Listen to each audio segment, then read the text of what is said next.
Hi! ఇవాళ మనం grow బ్యాగ్‌లో ఆరెంజ్ మొక్కని ఎలా నాటాలో ఈ వీడియోలో పూర్తిగా చూసేద్దాం. చాలామందికి కొన్ని డౌట్స్ అయితే ఉంటాయి. ఆరెంజ్ ప్లాంట్ గ్రో బ్యాగ్‌లో బాగా పెరుగుతుందా లేదా? లేదా సరైన గ్రో బ్యాగ్ ఏం యూజ్ చేయాలి? ఎలా నాటాలి? అలాగే ఎంత ఎండ ఈ ఆరెంజ్ ప్లాంట్‌కి అవసరం? ఇలాంటివన్నీ మనం ఈ వీడియోలో అయితే చూసేద్దాం. ముందుగా తెలుసుకోవాల్సింది ఏంటంటే మామూలుగా గ్రో బ్యాగ్‌ని మనం టెర్రస్ పైన పెడుతున్నాం కదా! దాన్ని డైరెక్ట్‌గా ఫ్లోర్ మీద పెట్టకూడదు. మనం ఏదైనా బ్రిక్స్ గానీ, స్టాండ్స్ గానీ యూజ్ చేయాలి. అలా చేయడం వల్ల ఏంటంటే నిల్వ ఉండిన నీళ్ళు ఉంటాయి కదా! అవి సులభంగా ఆ రంధ్రాల నుంచి బయటెళ్ళిపోతాయి. అలాగే కింద భాగంలో నీళ్ళు ఉండదు కాబట్టి వేర్లు కుళ్ళిపోయే అవకాశం తక్కువగా ఉంటది. ఆరోగ్యంగా పెరుగుతుంది ఫ్రూట్ మొక్క అనేది.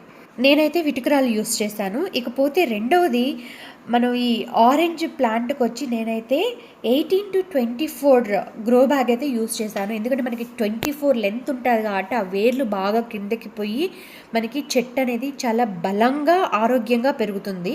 నేనైతే 18-24 గ్రో బ్యాగ్ యూజ్ చేశాను. మీరు 24 కూడా యూజ్ చేయొచ్చు. 24 అయితే చక్కగా ఉంటుంది. నేనైతే మన ఈ ఆరెంజ్ మొక్క కోసం అయితే రెడ్ సాయిలు, వెర్మీ కంపోస్టు, కోకోపేటు, అలాగే cow dung, neem cake powder use చేశాను. యూస్ చేసి మిక్స్ చేసి ఆ సాయిల్ని అయితే యూస్ చేశాను. ఈ సాయిల్ యూస్ చేయడం వల్ల ఏంటంటే మనకి వేర్లు బాగా అభివృద్ధి చెందుతాయి. నాకు ఆరెంజ్ అంటే చాలా ఇష్టం. ఇప్పుడు ఇప్పుడు నాకు చాలా ఇష్టం కాబట్టి మా అమ్మ ఎత్తుకొని వచ్చింది ఆ గార్డెన్ లో నుంచి. ఇప్పుడు మేము ఇది నాటపోతున్నాం. కానీ ఇది నా ఫేవరెట్. మా బుడ్డది నేను చెప్తా అంది. సరే చెప్పవే అని చెప్పి ఇంకా చెప్పాను. సో ఆరెంజ్ ప్లాంట్కి ఆ కవర్ ఉంటుంది కదా, దాన్ని నీట్గా చిన్నగా కట్ చేయాలి. మనకి వేర్లు ఉంటాయి కదా లోపల, అది కట్ అవ్వకుండా ఉండేలాగా నీట్గా అది తీసేసుకోవాలి. సో ఈ కవర్ అయితే తీసేసాను నేను. కానీ దీనికి చూసినట్లయితే మనకి రూట్ అనేది చాలా బాగా కనిపిస్తుంది. అలాగే ఈ మొక్క కూడా ఏంటంటే మనకి చాలా పెద్దది వచ్చిందండి. చూసారా రూట్స్, వేర్లు ఎలా ఉన్నాయో, వేర్లు బాగా కనిపిస్తున్నాయి. అండ్ మొక్క కూడా మనకి హెల్దీగా ఉందన్నమాట. ఈ మొక్క చూసుకున్నట్లయితే ఆల్మోస్ట్ 6 feet ఉందండి. మనకి 200కే దొరికింది ఈ పల్లవరం మార్కెట్లో. సో ప్లాంట్ నాటే ముందు మనం గ్రో బ్యాగ్లో 70% వరకు సాయిల్ అయితే ఫిల్ చేసుకోవాలి ఫస్ట్. తర్వాత ఈ చెట్టు పెట్టిన తర్వాత ఆ రిమైనింగ్ కూడా ఫిల్ చేసేసి 80% వరకు అయితే మనం సాయిల్ అనేది ఫిల్ చేయాలి. ఫిల్ చేసిన తర్వాత కొంచెం అలా ప్రెస్ చేసినట్టు సాయిల్ని ప్రెస్ చేయాలి. ఎందుకంటే అది లూజ్గా ఉంటుంది కదా, మనం అన్నీ యూజ్ చేసాం కదా సాయిల్ మిక్స్.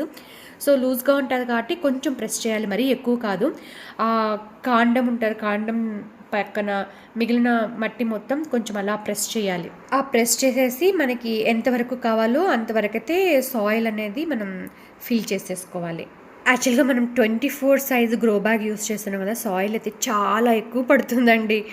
ఇకపోతే చెట్టు నాటేసిన తర్వాత అయితే మనం వాటర్ వచ్చి ఎక్కువగా పోయాలి. కింద హోల్స్ ఉంటాయి కదా, ఆ హోల్స్ నుంచి వాటర్ వచ్చేలాగా ఫస్ట్ టైం అయితే వాటర్ ఫుల్గా పోసేయాలండి.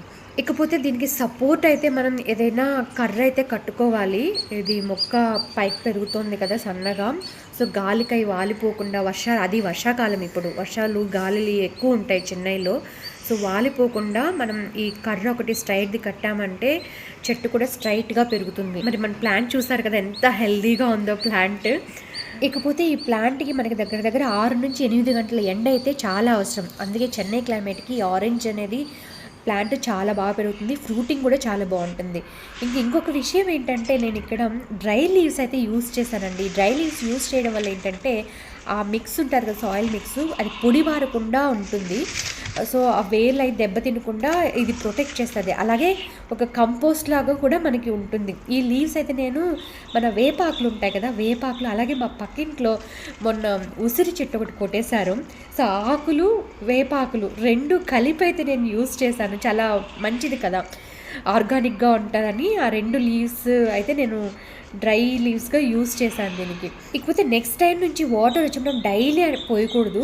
మనం ఒక 2 సెంటీమీటర్స్ చేతితో చెక్ చేసి ఆ సాయిల్ డ్రై అయిపోయింటే అప్పుడుదా వాటర్ పోయాలి. డైలీ వాటర్ పోస్తే చెట్టు పాడైపోతుంది. మన ఈ మొక్క పెరుగుదల, అలాగే ఎప్పుడు పూలు వస్తాయి, ఎప్పుడు కాయలు వస్తాయి, ఇవన్నీ మన వీడియోలో అయితే నేను మన ఛానల్లో షేర్ చేసుకుంటూ ఉంటాను. ఈ వీడియో మీకు కానీ ఉపయోగపడింది అనుకుంటే ప్లీజ్ వీడియోని లైక్ చేయండి. అలాగే మన డోరీ ఖుషి హోమ్ గార్డెన్ ఛానల్ని అయితే తప్పకుండా సబ్స్క్రైబ్ చేసుకోండి. అలాగే ఎవ్రీ 2 వీక్స్ మన ఈ ప్లాంట్స్ గ్రోత్ ఎలా ఉందో కూడా నేను మన ఛానల్లో అయితే పోస్ట్ చేస్తూ వస్తాను. ఈ ప్లాంట్ ఒక్కటే కాదు, ఇంకా చాలా ప్లాంట్స్ అయితే నేను టెర్రస్ పైన ప్లాన్ చేస్తున్నాను.